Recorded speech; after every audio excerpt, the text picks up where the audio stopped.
Knee joint being a सबसे बड़ा joint होता है बॉडी का और इंजरी प्रोन भी होता है, काफ़ी चोट लगती है, इसलिए उस हेलो एंड नमस्ते इंडिया। मैं शालिनी चंगीरा कैन फाउंडेशन से एक बार फिर से हाजिर हूँ इसी दुआ के साथ कि फिट रहे इंडिया ताकि हिट रहे India.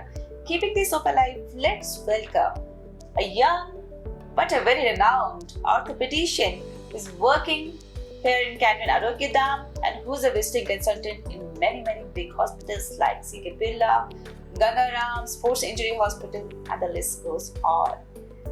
So Dr. Rakesh Goyal, बहुत बहुत स्वागत है आपका। So Dr. Goyal, आज हम बात करेंगे एक ऐसी कॉमन प्रॉब्लम के बारे में जो कॉमन तो बहुत है लेकिन एक सिग्निफिकेंट मेडिकल कंडीशन है जिसका इम्पैक्ट वर्ल्ड वाइड है। वो समस्या जो कभी उम्र के साथ आती थी लेकिन वो समस्या जो आज हर उम्र की समस्या बन चुकी है, जिसे ऑस्टियोआर्थराइटिस ऑफ द नी भी कहा जाता है, नी पेन भी कहा जाता है। सबसे पहले सवाल इस विषय में यही आता है, ऑस्टियोआर्थराइटिस ऑफ द नी क्या है और ये सिग्निफिकेंटली कैसे इफेक्ट करता है नीज को?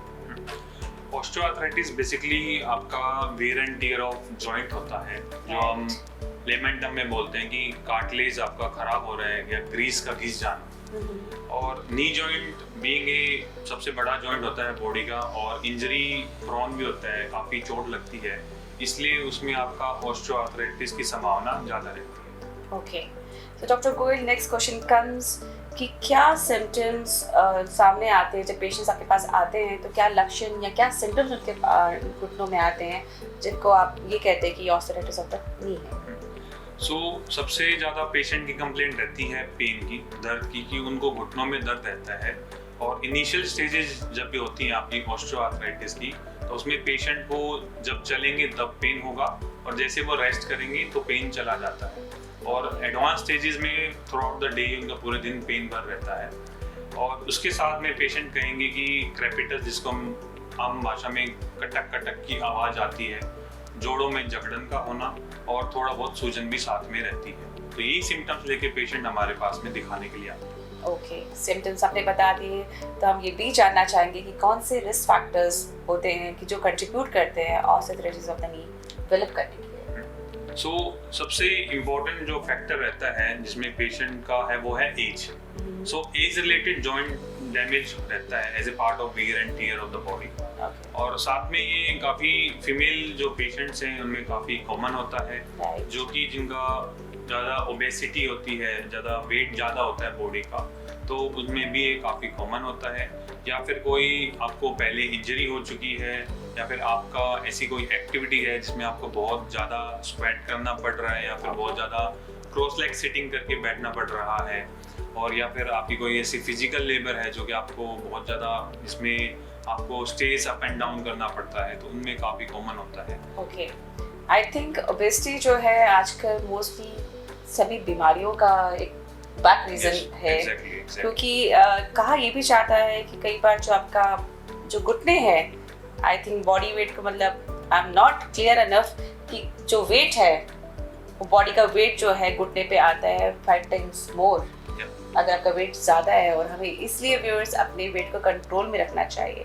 So doctor Goyal, next question comes कि आपके पास पेशेंट्स आते हैं, सिम्टम्स होते हैं, रिस्क फैक्टर्स भी होते हैं, बट फर्दर टेस्ट और स्क्रीनिंग में आप कैसे डायग्नोस करते हैं इसके बारे में? देखिए, कोई भी पेशेंट हमारे पास आता है तो सबसे पहले हम उनको क्लिनिकली एग्जामिन करते हैं, तो जस्ट टू सी कि कहाँ पे क्या क्या प्रॉब्लम है। क्योंकि पेशेंट कई बार बताते हैं कि उनको पेन है, तो बट एक्चुअली वो कौन से एरिया में है नी में, तो वो प्रॉपरली नहीं बता पाते। So as a doctor, as a clinician, हमारा सबसे पहला यही रहता है कि क्लिनिकली एग्जामिन करके पेशेंट को चेक करें, और उसके बाद में simple and most effective imaging study is the x-ray. So x-ray हम पेशेंट को एडवाइस करते हैं, और वो एक्सरे में काफ़ी चीज़ें एज फार एज आपका ऑस्टियोआर्थराइटिस है क्लियर हो जाती हैं एक्सरे पे ही। Okay, so next question comes कि वंस इट इज डायग्नोस्ड, तो क्या ट्रीटमेंट्स अवेलेबल होती है? क्या कोई नॉन सर्जिकल मेथड्स भी होते हैं कि सर्जरी से हटके हम कोई पेन किलर्स या कोई थेरेपीज की तरह जा सकते हैं जिससे हम इसको बचा सकें? सबसे पहले नॉन सर्जिकल ट्रीटमेंट ऑप्शन में आता है पेशेंट एजुकेशन। तो सबसे पहले हम पेशेंट को बताते हैं कि उनकी प्रॉब्लम क्या है और क्या क्या फैक्टर्स हैं जिसकी वजह से उनको ये प्रॉब्लम हो रही है। ओके अगर वो ऐसी कोई एक्टिविटी में इंडल्ज हैं कि जिनसे ये बढ़ता है तो हम उनको मॉडिफाई करने का कहते हैं, उनका वेट लॉस है वो कम कराने का कहते हैं, फिजिकल थेरेपी भी स्टार्ट कराते हैं, नी ब्रेसिस होते हैं वो स्टार्ट कराते हैं, पेन किलर्स हैं तो पेन किलर्स भी एडवाइस किया जाता है। ओके तो आपने बता दिया कि कैसे कैसे एडवाइस देते हैं, बट अगर सर्जरी के लिए जाना होता है किसी को कि once the patient is diagnosed कि ये जो है वेट से नहीं जाएगा या किसी मेडिकेशन से नहीं जाएगा, ही और she has to go for the surgery, in that case आप कैसे आइडेंटिफाई करते हैं एक पेशेंट को कि ही और she is fit for the surgery? उसका आइडेंटिफिकेशन कैसे होता है? So, देखिए 3 चीज़ें होती हैं जो कि मैं मेरे पेशेंट में चेक करता हूँ कि whether the patient is a candidate for surgery और नॉट। सो सबसे पहले है पेन। अगर पेशेंट को इतना पेन है कि वो अपनी डेली रूटीन एक्टिविटीज नहीं कैरी आउट कर पा रहा, सो वो हम सर्जरी के लिए प्लान करते हैं। Second is the joint stiffness. अगर पेशेंट का पूरा जॉइंट मूवमेंट नहीं है और आपको पूरा पैर सीधा नहीं कर सकता है, पूरा पैर मोड़ नहीं पा रहा है, या फिर पैरों में डिफॉर्मिटी आ गई है, तो इन तीनों अगर क्राइटेरियाज मैच करते हैं तो फिर हम पेशेंट को सर्जरी का एडवाइस करते हैं। ओके डॉक्टर गोयल, एक बहुत ही इम्पोर्टेंट क्वेश्चन मेरे जहन में ये घूम रहा है, क्या कोई एज होती है सर्जरी की? क्योंकि आजकल ये समस्या आम बन चुकी है, यंगस्टर्स भी सफ़र कर रहे हैं समस्या, तो किस एज तक हम ये सर्जरी के लिए जा सकते हैं? देखिए यूजुअली जो हम कहते हैं कि आपके जो घुटना प्रत्यारोपण सर्जरी है, जो टोटल नी रिप्लेसमेंट है, उसकी एक जनरल लाइफ स्पैन होता है 10 to 15 ईयर्स। सो यूजुअली हम पेशेंट को एडवाइस, अगर हमें इसमें टोटल नी रिप्लेसमेंट एडवाइस करना रहता है तो हम 50+ ईयर में एडवाइस करते हैं। अगर कोई पेशेंट है जिसको पहले है, सो उनमें देयर आर अदर मोडेलिटीज जो कि हम ट्राई करते हैं, जिसमें आपका PRP एक इम्पोर्टेंट रोल है। या latest technique is there. Wonderful to know. So Dr. Goel, since you are an expert doctor और आप स्पोर्ट्स इंजरी में ज़्यादा डील करते हैं, तो यंगस्टर्स में देखा जाए या एथलीट्स या स्पोर्ट्स पर्सन देखे, ये प्रॉब्लम्स आजकल आम आ रही है। उन लोगों के साथ आप कैसे डील करते हैं कि वो सस्टेन करें एक हेल्दी लाइफस्टाइल के साथ? उसमें मैम क्या होता है कि which I follow is the targeted approach, कि पेशेंट की नीड क्या है, वेदर वो फिजिकल एक्टिविटीज में ज़्यादा स्पोर्ट्स पर्सन है या फिर नॉर्मल सेडेंटरी लाइफस्टाइल रहेगा, तो उसके अकॉर्डिंग जो रूट फैक्टर है फर्स्ट उसको रूल आउट करते हैं।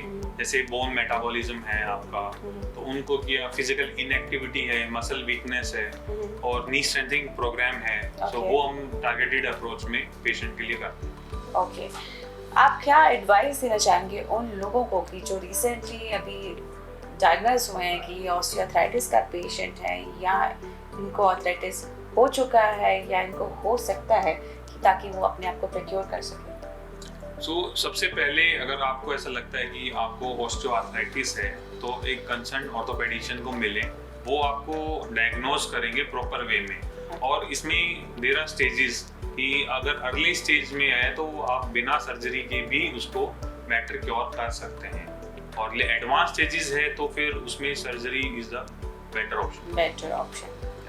So Dr. Goel, next question comes कि अगर हम लाइफस्टाइल मॉडिफिकेशंस की बात करें, डाइटरी चेंजेस की बात करें, क्या रोल ये अदा करती हैं इन ऑस्टियोआर्थराइटिस होने? हाँ, इसमें लाइफस्टाइल मॉडिफिकेशन का काफ़ी इम्पोर्टेंट रोल है।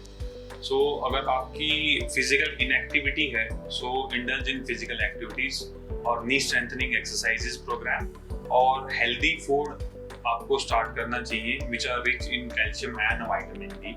सो ये सब करेंगे तो आपके नी काफी हद तक सेव हो जाएंगे। Okay, wonderful to know. आपने बहुत अच्छी इन्फॉर्मेशन दी है हमारे व्यूअर्स को, आपने बताया है कारण से लेकर निवारण तक कि घुटनों का आर्थराइटिस क्या होता है और क्यों होता है, क्या सिम्टम्स होते हैं, क्या अर्ली सिम्टम्स होते हैं जिसको हम पहचान सके और टाइमली डॉक्टर कंसल्ट कर सके और अपना इलाज कर सके। इसके अलावा एक इलाज और भी है कि आप अपने आप को समय पे खाएं, अच्छा खाएं, एक्सरसाइज करें, फिट रहें और स्ट्रेस को दूर रखें और स्ट्रेस से दूर रहें। So viewers, keep smiling, stay healthy, stay fit with Catwing. Thank you, Dr. Goel, for giving your precious time and sharing knowledge with us. Thank you, viewers.